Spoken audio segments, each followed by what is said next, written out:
ఈరోజు APSRTC retired employees association తరఫున ఈ కలెక్టరేట్ దగ్గర నిరాహార దీక్ష ఏర్పాటు చేయడం జరిగింది. మా యొక్క ముఖ్యమైనటువంటి డిమాండ్ ఏంటంటే ఏపీఎస్ఆర్టీసీలో రిటైర్డ్ అయినటువంటి కార్మిక సోదరులు అనేక ఇబ్బందులు పడుతున్నారు. వాళ్ళకి న్యాయమైనటువంటి కోరికలు సాధించే దానికోసమే ఇక్కడ నిరాహార దీక్ష చేస్తున్నాం.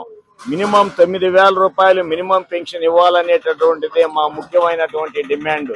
ఎందుకంటే 76 లక్షల మంది ఈ రిటైర్డ్ అయినటువంటి ఎంప్లాయీస్ ఉంటే వాళ్ళల్లో దాదాపు 40 లక్షల మంది కేవలం 1,000 రూపాయలు మినిమం పెన్షన్ మాత్రమే తీసుకుంటున్నారు.